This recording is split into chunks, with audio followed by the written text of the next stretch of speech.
También les dijo: el día de reposo fue hecho por causa del hombre, y no el hombre por causa del día de reposo.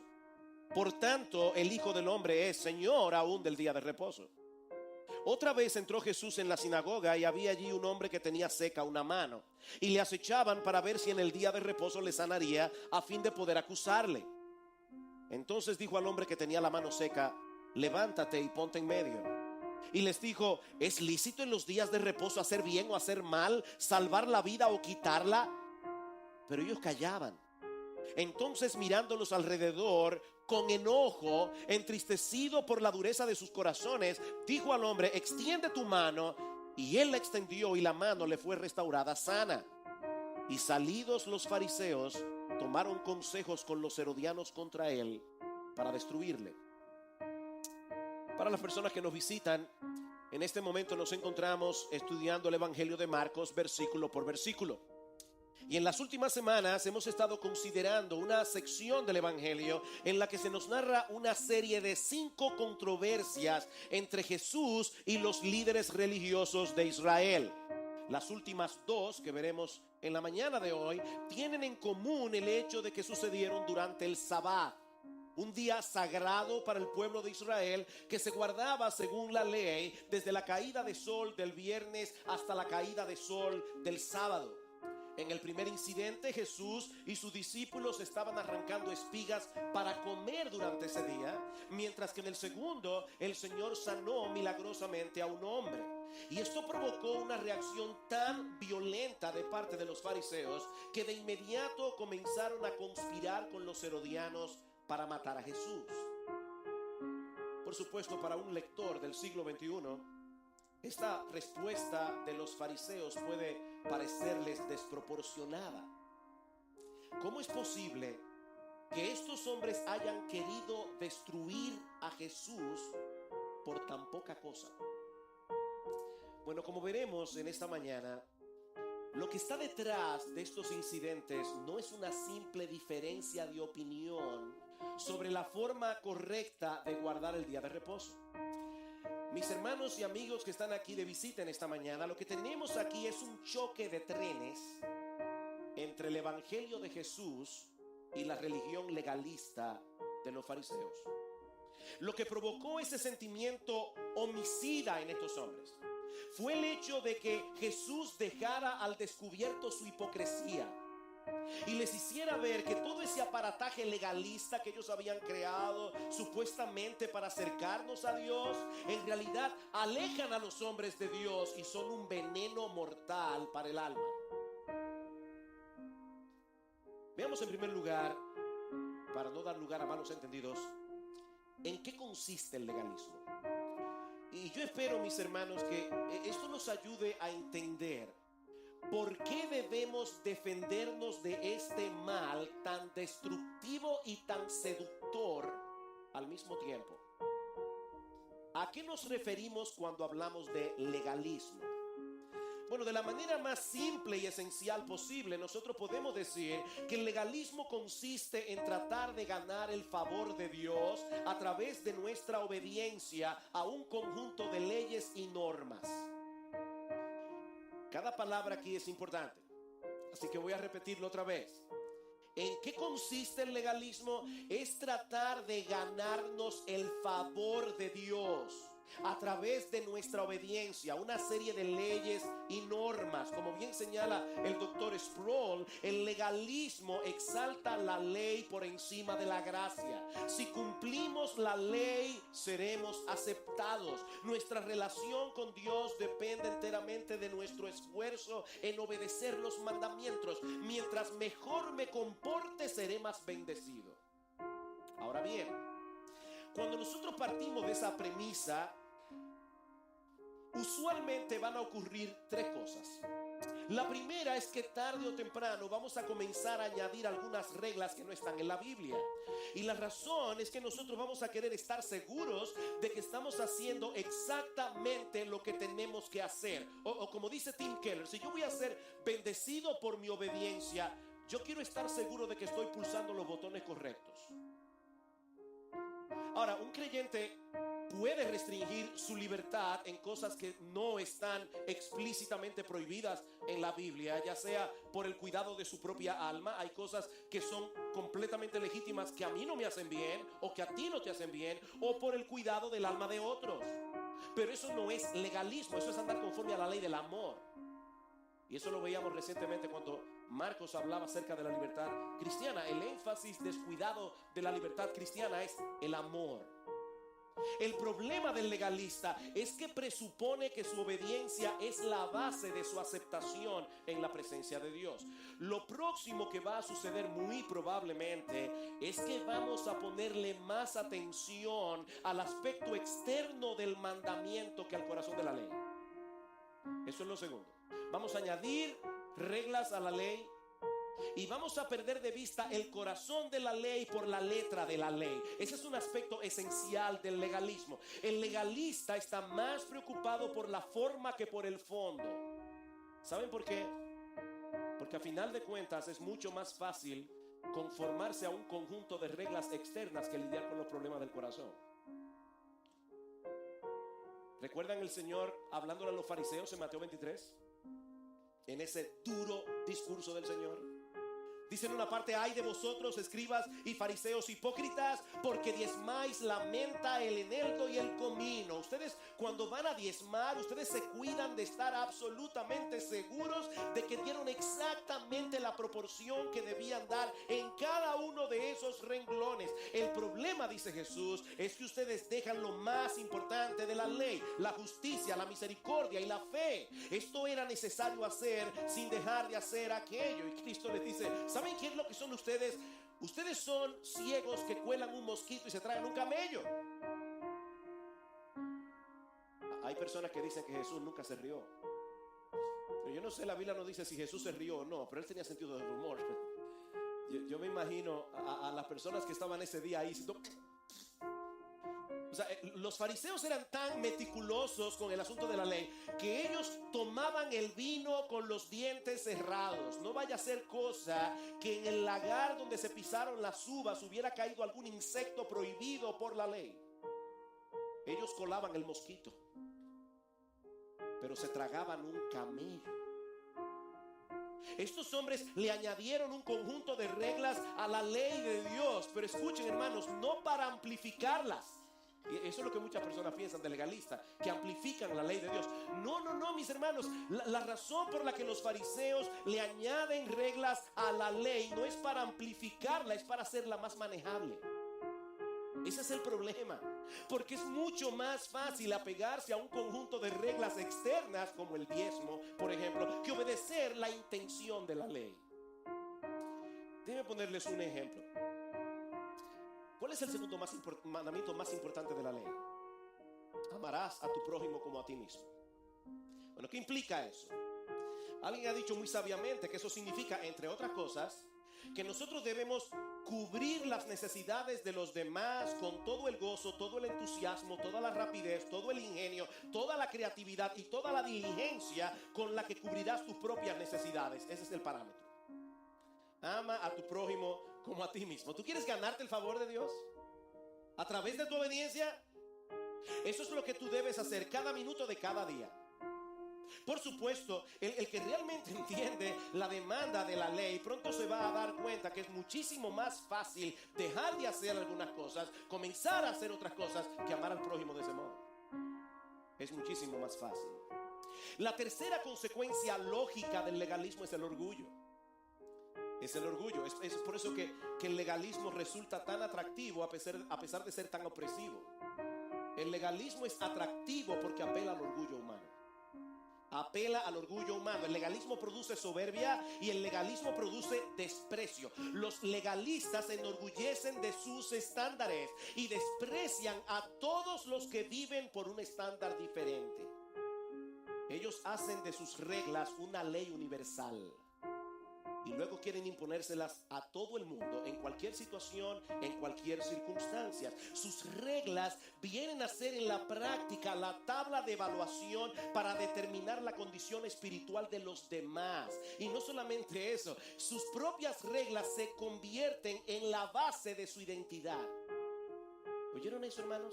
Sus reglas se convierten, sus tradiciones se convierten en la base de su identidad. Un legalista se sentiría perdido sin sus reglas y tradiciones, porque no sabría a qué atenerse. Él prefiere que le den una lista de sí y no que le digan que debe amar a Dios y que debe amar al prójimo. Él define su vida sobre la base de lo que hace y de lo que deja de hacer. Con esto en mente, ahora podemos entender mejor qué fue lo que sucedió en estos incidentes que encontramos en Marcos capítulo 2 y al principio del capítulo 3. Vean conmigo una vez más, Marcos 2:23. Aconteció que al pasar él por los sembrados un día de reposo, sus discípulos andando comenzaron a arrancar espigas. Entonces los fariseos le dijeron: mira, ¿por qué hacen en el día de reposo lo que no es lícito? Traten, mis hermanos y amigos que están aquí en esta mañana, traten de imaginar esta escena. Jesús caminando con sus discípulos en medio de un campo de trigo. Yo no sé cuántos de ustedes vieron la película Gladiador, pero esto es como la última escena de Gladiador. Este individuo pasando por este trigal, eso es hermosísimo. Jesús caminando por un campo de trigo, conversando con sus discípulos, arrancando espigas para comer. Seguro que estaban pasando un tiempo sumamente placentero hasta que llegó la Gestapo de la santidad. Los fariseos, los máximos representantes del legalismo en aquellos días, y reprenden al Señor porque supuestamente estaban violando el cuarto mandamiento. En Génesis capítulo 1 y 2 nosotros vemos que Dios hizo todas las cosas en 6 días y el séptimo día reposó, y de esa manera Dios dejó establecido un patrón para el hombre: 6 días de trabajo, un día de descanso. Ese es el patrón que nosotros encontramos en el cuarto mandamiento del decálogo: 6 días trabajarás y harás toda tu obra, mas el séptimo día es reposo para Jehová tu Dios. Debemos apartar ese día para renovar nuestras fuerzas físicas, para tener un tiempo de deleitosa comunión con Dios sin los impedimentos propios del resto de la semana. Así que el día de reposo estaba supuesto a ser un tiempo de restauración física y restauración espiritual. Pero para los doctores de la ley eso no era suficiente. Ahora ellos comienzan a pensar cuáles son aquellas cosas que nosotros podemos considerar como un trabajo y que deben ser prohibidas en el día de reposo. Y fueron tan detallados en sus respuestas que terminaron añadiendo 39 prohibiciones con un montón de acápites de cosas que no se podían hacer durante ese día. Por ejemplo, es obvio que si no se puede trabajar en el tiempo, ¿verdad?, de Israel, pónganse en una sociedad agraria, ¿verdad? Si no se puede trabajar en el día de reposo, no se puede sembrar en el día de reposo. Eso no solamente, decían los doctores de la ley, eso no solamente incluye la semilla, poner la semilla en la tierra, sino también regar, podar, fertilizar, etc. Pero ¿qué sucede si tú estás comiendo en el patio de tu casa y se te cae una semilla del plato y la semilla germina? ¿O qué sucede si estás bebiendo algún líquido y accidentalmente se derrama sobre el pasto? ¿No podemos considerar esto como regar la tierra? Bueno, para evitar esa violación del cuarto mandamiento, los rabinos prohíben comer y beber en el patio de la casa durante el día de reposo. Si te encuentras un insecto en una gaveta, al cerrarla debes dejar el espacio suficiente para que el insecto pueda escapar vivo, porque no se puede cazar en el día de reposo. No se puede usar dientes postizos en el día de reposo porque eso es llevar carga. De hecho, los rabinos aún habían determinado la cantidad de pasos que tú podías dar en el día de reposo, exactamente 1999 pasos, y ni uno más, porque no se puede viajar durante el día de reposo. Es por eso que en la Biblia se usa esa locura de mandamiento como una medida de distancia. Dice: a la distancia de un día de reposo. Hechos 1:12. Son 1999 pasos. En el caso de Jesús y los discípulos, los fariseos entendían que la acción de restregar las espigas con las manos para comérsela era como si estuvieran segando en el campo, y eso estaba prohibido en el día de reposo según la interpretación rabínica de Éxodo capítulo 34 versículo 21. Y por supuesto, yo no sé de dónde rayos salieron estos fariseos. Imagínense, hermanos, a Jesús y a los discípulos caminando por el campo. Mi papá nos decía que cuando él vivía en Palestina todavía, yo no sé ahora, pero cuando él vivía allá, los campos no tenían verjas. Porque según la ley de Dios, tú puedes entrar en el campo de un vecino y comer todo lo que tú necesites comer si tienes hambre. Lo que tú no puedes es sacar un camión de frutas del campo del vecino, pero tú puedes comer todo lo que tú puedas. Deuteronomio capítulo 23, versículos 24 y 25. Eso es perfectamente legítimo. Eso estaba contemplado en la ley. Pero de repente aparecen de la nada estos fariseos como esas patrullas de carretera que están ahí al acecho para los conductores que violan el límite de velocidad. Noten el versículo 24. Entonces los fariseos dijeron: mira, y esa es una expresión que podemos traducir: ajá. Esa es la idea, te atrapé. Ellos estaban allí con el radar, esperando que Jesús hiciera algo indebido para poder acusarlo. En la mente de estos fariseos era mejor que Jesús y los discípulos pasaran hambre y no que violaran la regla. Las reglas están por encima de las personas. Están por encima del bienestar de las personas. Y eso lo veremos más claramente en el segundo episodio, en el capítulo 3. Ahora, ¿cómo enfrentó Jesús esta acusación de los fariseos? Y mis hermanos, esta es la parte más importante de este pasaje. Porque no solamente vemos a Jesús reaccionando en contra del legalismo y descubriendo la verdadera cara del legalismo, sino también presentando una alternativa completamente diferente. Versículo 25. Pero él les dijo: ¿nunca leísteis lo que hizo David? Yo me imagino la molestia que ese tipo de preguntas tiene que haber ocasionado en el corazón de los fariseos. Ellos eran los expertos en la Biblia. Ellos aparentemente conocían muy bien la Biblia, se apegaban a la Biblia. Y el Señor les dice: ¿es que ustedes nunca leyeron lo que dice en la Biblia? Él está citando aquí el Antiguo Testamento para hacerles ver a estos fariseos que ellos estaban tan preocupados por los pequeños detalles de las regulaciones rabínicas, que ellos eran incapaces de ver el significado más profundo de las Escrituras cuando la leían. ¿Nunca leísteis lo que hizo David cuando tuvo necesidad y sintió hambre, él y los que con él estaban? ¿Cómo entró en la casa de Dios siendo Abiatar sumo sacerdote y comió los panes de la proposición, de los cuales no es lícito comer sino a los sacerdotes, y aún dio a los que con él estaban? Este es un pasaje sumamente pertinente porque la historia que se narra en Primera de Samuel capítulo 21, los versículos 1 al 6, ocurrió muy probablemente en sábado. David llega con un pequeño grupo de hombres a la aldea de Nob, huyendo del rey Saúl. Tenían muchísima hambre y le pregunta al sacerdote si podía darles algo de comer. El sacerdote le responde que lo único que él tiene disponible son los panes de la proposición. Eran 12 panes que se ponían en la mesa, se cambiaban cada sábado y representaban la presencia del Dios que suple a las 12 tribus de Israel. Eran panes sagrados, eran panes que según la ley de Moisés solo podían comer los sacerdotes. Nosotros creemos que este incidente ocurrió en sábado porque en Primera de Samuel dice que los panes estaban calientes. Así que probablemente los acababan de poner. Ahora, ¿cuál es, mis hermanos, el punto de la historia? Que las leyes ceremoniales del Antiguo Testamento no estaban por encima de las necesidades humanas. Ese es el punto. David no fue condenado por comer de esos panes, ni el sacerdote tampoco, porque ellos tenían una necesidad real, a pesar de que no les era lícito comer, dice Jesús. Y esa palabra es importante porque ¿cuál fue la acusación de los fariseos? ¿Por qué tus discípulos hacen lo que no es lícito en el día de reposo? Y Jesús dice: eso fue exactamente lo que hizo David, que comió un pan que no le era lícito según la ley ceremonial. Si David, que era un héroe nacional para los judíos, comió de esos panes sagrados para saciar su hambre y no fue reprendido por eso, ¿qué derecho tenían los fariseos para reprender a Jesús? Estos hombres habían colocado sus tradiciones al mismo nivel de la ley de Dios y ahora procuraban meter a todo el mundo en esa camisa de fuerza.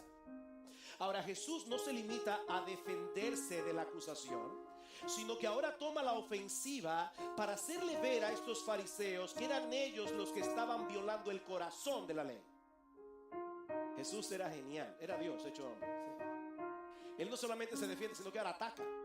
Y le hace ver a estos fariseos: si hay alguien que está violando la ley, aquí son ustedes. Ustedes están violando el corazón del cuarto mandamiento. Versículo 7. También les dijo: el día de reposo fue hecho por causa del hombre, y no el hombre por causa del día de reposo. ¿Cuál es la lógica de Jesús aquí? Muy sencilla. ¿Cuál de estas dos cosas fue hecha para beneficio del otro? ¿El hombre para el sábado o el sábado para el hombre? Cuando Dios bendijo el día de reposo y lo santificó, fue para beneficiar al hombre, no para esclavizarlo. Pero todas estas regulaciones minuciosas que los rabinos le habían añadido al cuarto mandamiento habían convertido el día de reposo en una carga insoportable y no en una bendición. En otras palabras, ellos le habían robado al día de reposo su verdadero propósito, que era promover el bienestar físico y espiritual del hombre. Así que, mis hermanos, escuchen muy bien: Jesús no está anulando ese día. Si nosotros vemos el día de reposo como una bendición, ¿por qué Jesús lo iba a anular? ¿Por qué Jesús nos iba a quitar esa bendición? No, Jesús le está devolviendo al día de reposo su propósito original. Este es un día de fiesta para el creyente, porque es el día en el que podemos dejar a un lado nuestras labores ordinarias para darle descanso a nuestros cuerpos y para tener comunión con Dios sin los impedimentos del resto de la semana. Mis hermanos, nuestro Dios es tan bueno, nuestro Dios es tan sabio, que nos ordena tomar un día de reposo. Nos ordena algo que para nuestro bien. Porque así como hay gente vaga, y a veces abundan más que nosotros, pero hay gente vaga, así también hay personas que no pueden dejar de trabajar. Son trabajólicos, y eso le hace daño. Eso es dañino para su cuerpo, eso es dañino para su alma. Qué bueno es Dios que nos dejó un día de reposo. Qué bueno, gloria al Señor por eso. Queridos hermanos, el día de reposo está supuesto a ser una bendición, no una carga. Nuestro Dios nos dio ese día como un regalo, no como una camisa de fuerza. Ahora, el Señor no solo se limita a acusar a los fariseos de haber violado el espíritu del cuarto mandamiento, sino que ahora les hace ver, y esto es crucial aquí, ahora les hace ver que ellos se estaban enfrentando con el mismo Dios al que supuestamente están tratando de servir y obedecer. Ven el versículo 8. Por tanto, el Hijo del Hombre es Señor aún del día de reposo. Yo no sé si hace mucho que tú pasaste por la escuela, pero cuando aparece un por tanto al inicio de una cláusula, de una oración, no solo está conectando lo que se está diciendo con lo que se ha dicho anteriormente, sino que esto que se está diciendo es una conclusión lógica de lo que ha sido dicho. ¿Cuál es entonces la conexión entre el versículo 7 y el versículo 8? Porque Jesús dice: por tanto, el Hijo del Hombre es Señor del día de reposo. Lean otra vez el versículo 7. 27. También, están atentos, qué bueno. También les dijo: el día de reposo fue hecho por causa del hombre. La pregunta es: ¿fue hecho por quién? ¿Quién es el creador del día de reposo? ¿Fueron los fariseos los que se inventaron ese día? Por supuesto que no. El día de reposo fue hecho por Dios para beneficio del hombre. Ahora Cristo dice: por tanto, el Hijo del Hombre, es decir, Jesús, es Señor del día de reposo. Lo que él está diciendo es: ya que el día de reposo fue creado por Dios, entonces yo soy Señor del día de reposo, porque yo soy Dios.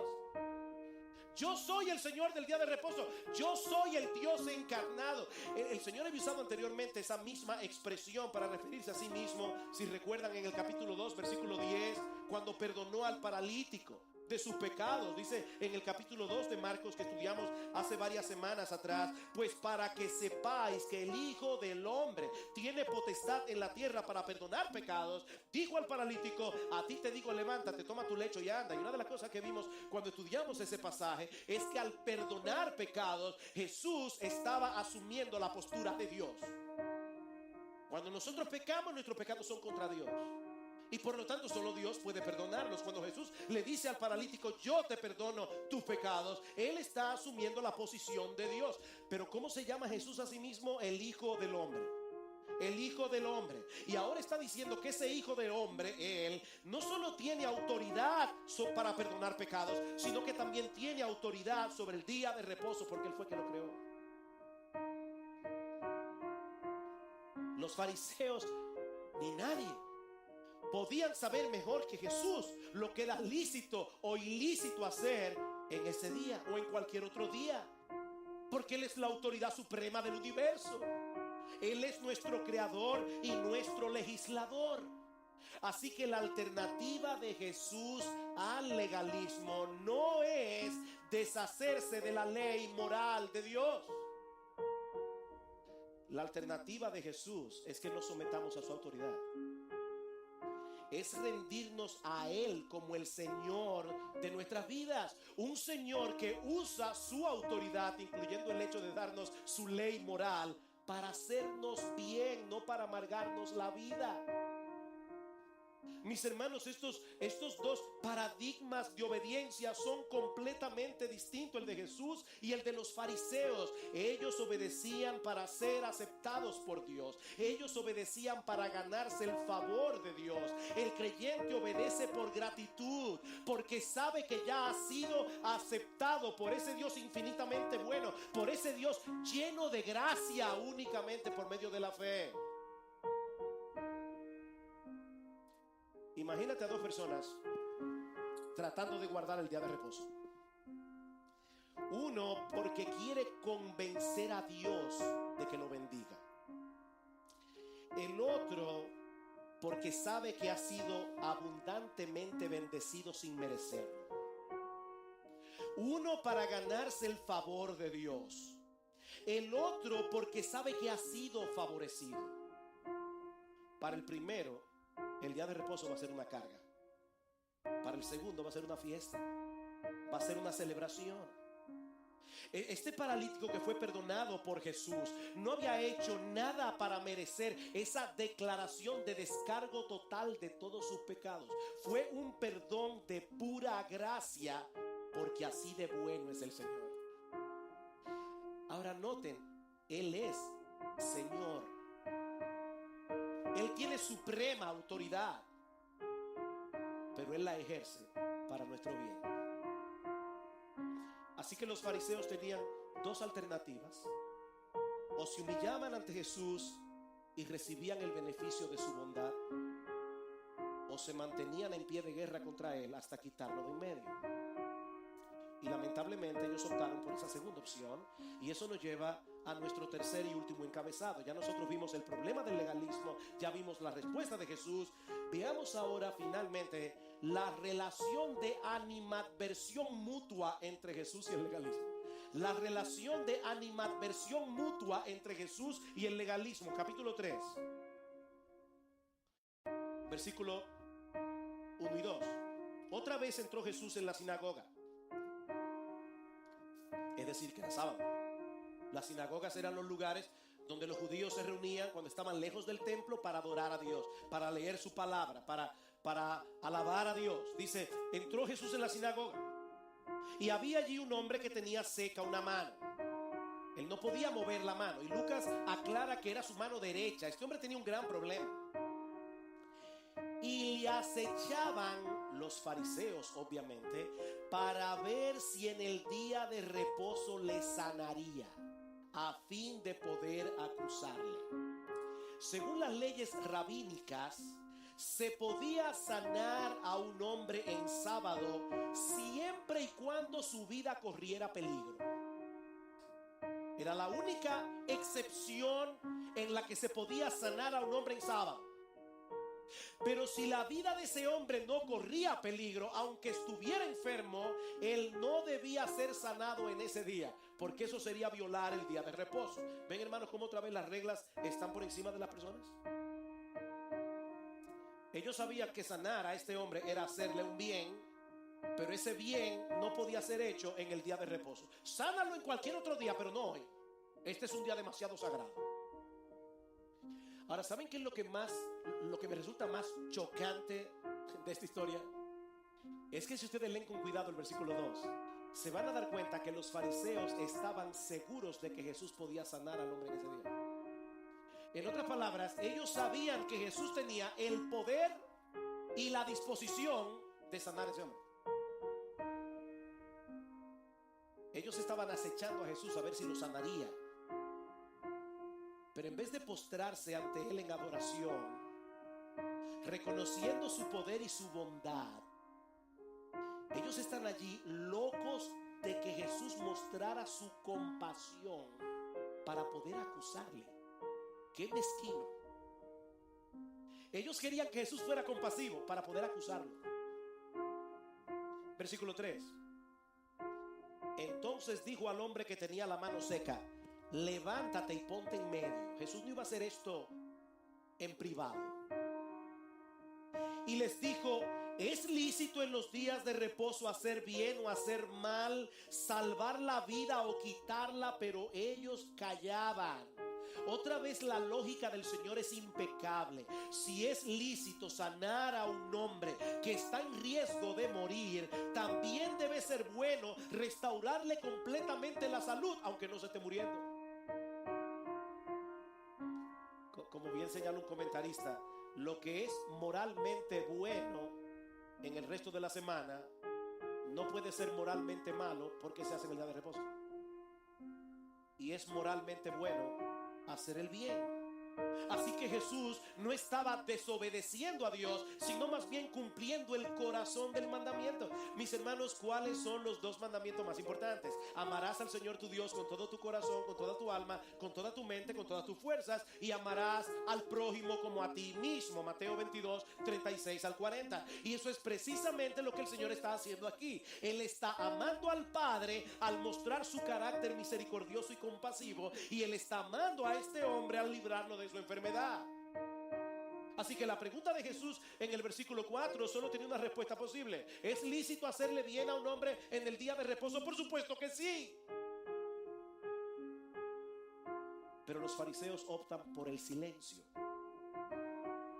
para no tener que reconocer lo que es evidente, y de esa forma se condenaron a sí mismos porque mostraron la mezquindad de sus corazones. Estos hombres parecían muy honorables por fuera, pero tenían el corazón dañado. Por eso es Cristo les llama sepulcros blanqueados.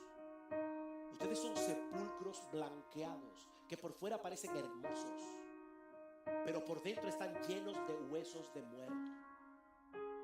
Ahora miren cómo reacciona Jesús al darse cuenta de lo que está pasando en el corazón de estos hombres. Versículo 5. Entonces, mirándolos alrededor con enojo, y la palabra que se usa allí implica una profunda indignación. Jesús estaba indignado, entristecido por la dureza de sus corazones. Dijo al hombre: extiende tu mano. Un hombre que tenía la mano seca, él no podía moverla, pero la palabra de Jesús es tan poderosa que tiene poder para sanar. Extiende tu mano. Jesús no estaba trabajando en el día de reposo. Él no le hizo una operación al individuo. Él simplemente le dijo: extiende tu mano. Me imagino yo a Jesús así: al problema es que no se puede trabajar, está bien, extiende tu mano. Y el hombre la extiende y la mano queda sana. Ese es el poder de Jesús y la bondad de Jesús. El poder y la bondad de Jesús en acción. ¿Saben que en todos los evangelios nunca aparece Jesús enojado con los publicanos y con las prostitutas? Nunca. Jesús era amigo de pecadores, como vimos hace una semana atrás. Pero Jesús sintió una gran indignación y una profunda tristeza por la condición de estos soberbios y orgullosos legalistas que se justificaban a sí mismos. ¿Y saben por qué? ¿Saben por qué Jesús estaba enojado y entristecido?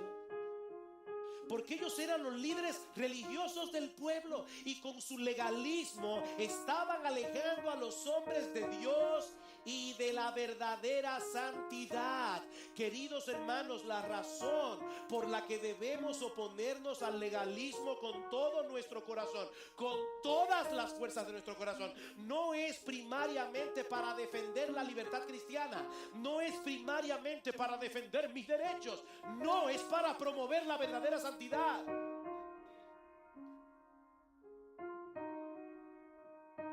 La Biblia dice claramente que los cristianos deben ser santos, porque nuestro Dios es santo. Primera a los Corintios capítulo 6 versículo 19: porque habéis sido comprados por precio, por tanto glorificad a Dios en vuestro cuerpo y en vuestro espíritu, los cuales son de Dios. Nosotros tenemos que ser santos por dentro y por fuera. Primera Tesalonicenses 5:22: absteneos de toda especie de mal. Primera de Pedro capítulo 2 versículo 12: amados, yo os ruego como extranjeros y peregrinos que os abstengáis de los deseos carnales que batallan contra el alma. Los cristianos deben ser santos, los cristianos no deben amoldarse a este mundo. Pero ¿saben que el legalismo no produce eso? Ese es el problema. El legalismo no produce santidad. El legalismo se convierte en un estorbo porque nos mueve a conformarnos a un conjunto de reglas externas que no producen un cambio en el corazón.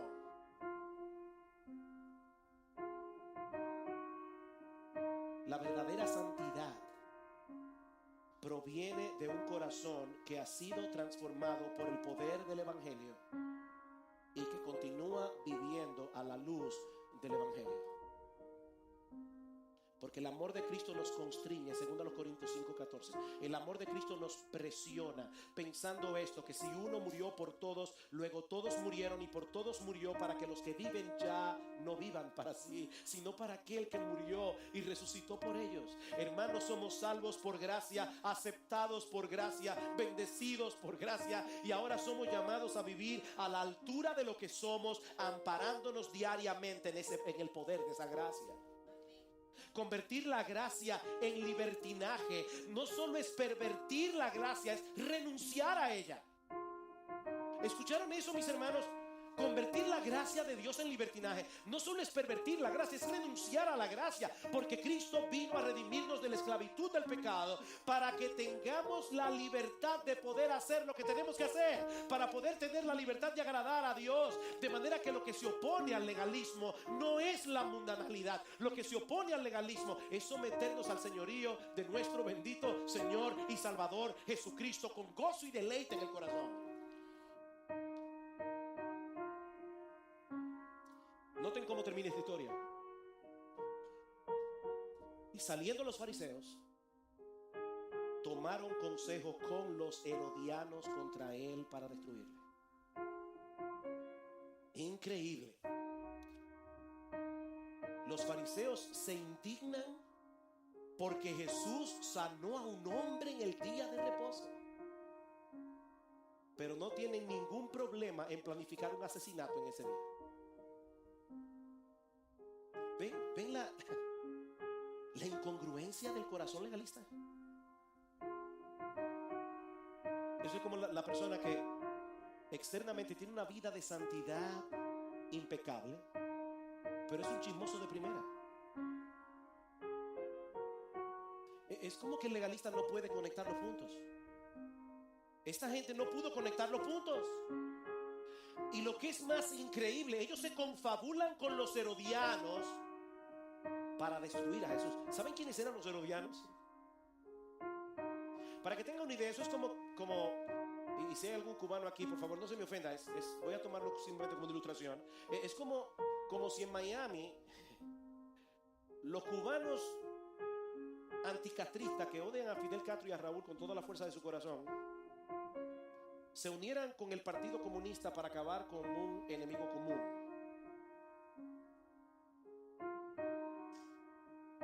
¿Quiénes eran los herodianos? Los herodianos eran israelitas que apoyaban fervientemente el gobierno de Herodes, uno de los reyes más corruptos que había tenido Israel en toda su historia. Ahora, Herodes no solamente representaba el poder de Roma sobre Israel, sino también el sistema cultural greco-romano, que era muy liberal, muy pagano, muy inmoral. Un sistema que el imperio romano trataba de imponer sobre los países conquistados. Así que los fariseos representaban los valores tradicionales de Israel, mientras que los herodianos representaban el ala más pagana, el ala más inmoral, el ala más indecente, el ala más liberal de Israel. Pero aquí lo vemos confabulando juntos para matar a Jesús. ¿Saben por qué? Porque los dos grupos veían a Jesús como una amenaza. Los dos.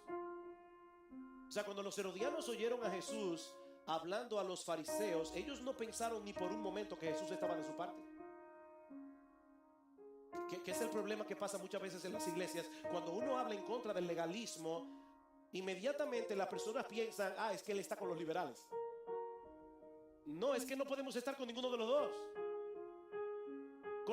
Jesús no estaba con ninguno de los dos, y los dos odiaban a Jesús.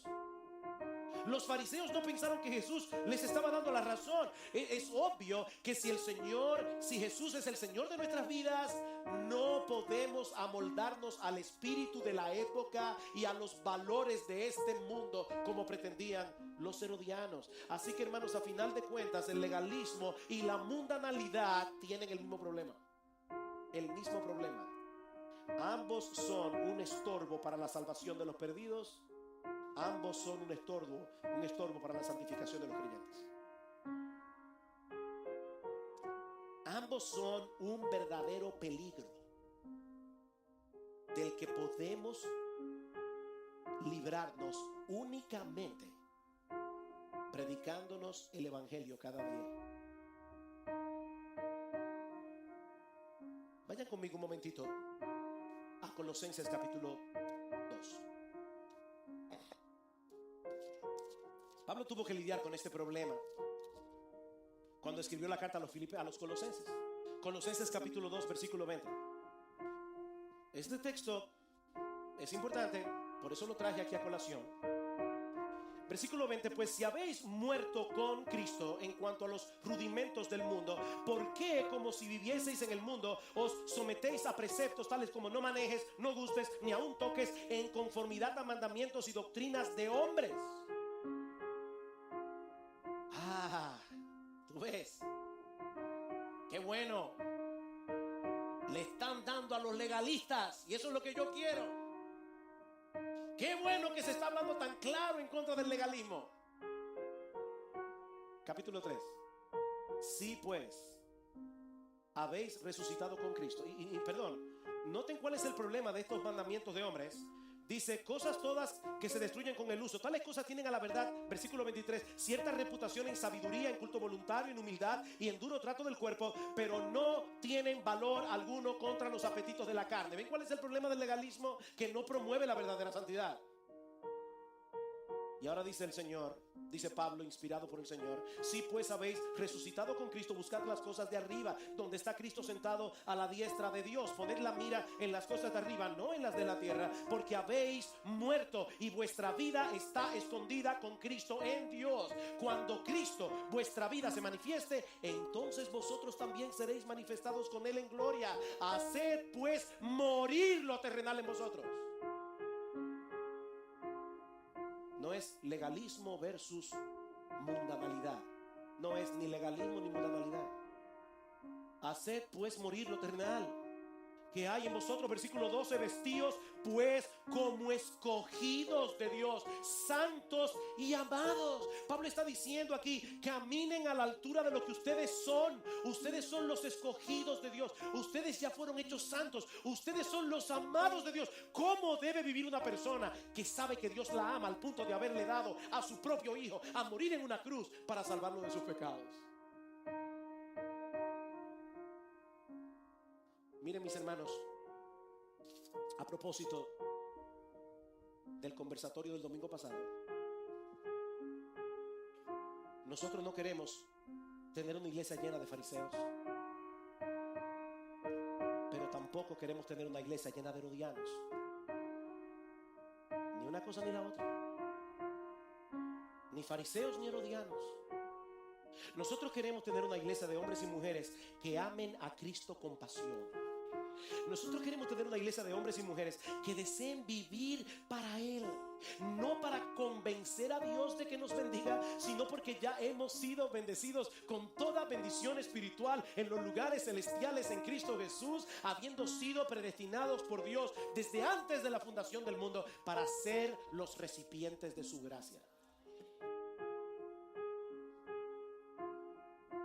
Nosotros queremos una iglesia de hombres y mujeres que entiendan el Evangelio y vivan a la altura del Evangelio, como es digno del Evangelio.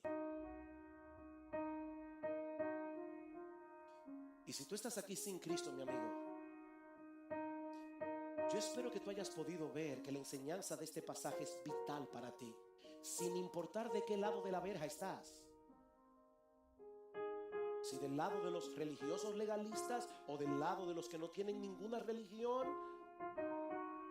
Mi amigo, el problema de ambos grupos es que se encuentran en el lado opuesto de donde está Jesús. Y Él es el único que puede darte el perdón de tus pecados y el don de la vida eterna únicamente por gracia, por medio de la fe. ¿Saben que muchos rechazan el cristianismo bajo el alegato de que la iglesia está llena de hipócritas? ¿Han oído eso? Si me dieran un peso por cada vez que yo haya oído esa acusación en los 38 años que tengo siendo creyente, yo sería millonario.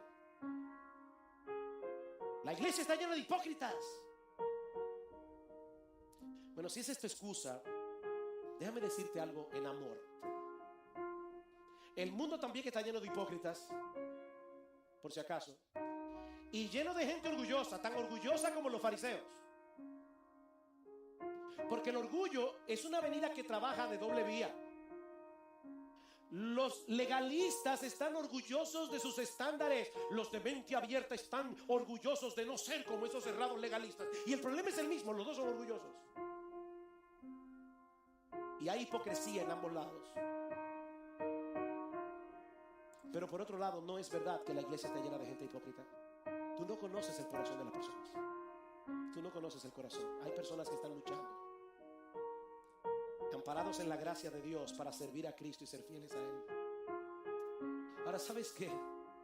Si aún fuera verdad que todas las iglesias, todas, incluyendo IBCJ, están llenas de hipócritas, eso no elimina la realidad de que tú tienes un grave problema con la justicia de Dios por causa de tus pecados.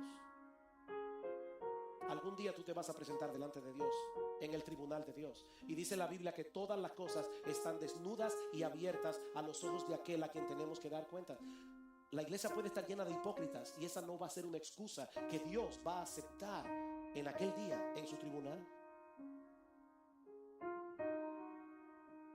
Después de todo, Jesús no fue un hipócrita. Y yo te estoy predicando a Jesús. A Jesús como Salvador, como el único que puede salvarte de tu condición. Así como Jesús le dijo a ese hombre: extiende tu mano, y la mano que estaba seca, muerta, inmóvil, fue sanada. Mi amigo, Jesús tiene poder en esta mañana para darte un corazón nuevo. Jesús tiene poder en esta mañana para darte un corazón de carne en vez de un corazón de piedra. Él puede hacer eso ahora. Él tiene poder. Él tiene poder para darte fe. Él tiene poder para darte arrepentimiento. Él tiene poder. ¿Sabes una cosa, mi amigo? Es infinitamente mejor estar en la iglesia con Jesús, con unos cuantos hipócritas alrededor, que seguir en el mundo sin Jesús y terminar en el infierno. Es mejor estar en la iglesia con Jesús, aunque sea rodeado con algunos hipócritas, que seguir en el mundo sin Jesús y terminar en el infierno. Ven a Cristo, mi amigo. Ven a Cristo. Él sigue siendo un poderoso Salvador. Él sigue siendo bueno, misericordioso, compasivo. Las puertas de la salvación están abiertas hoy de par en par para todo aquel que viene a Cristo en arrepentimiento y fe.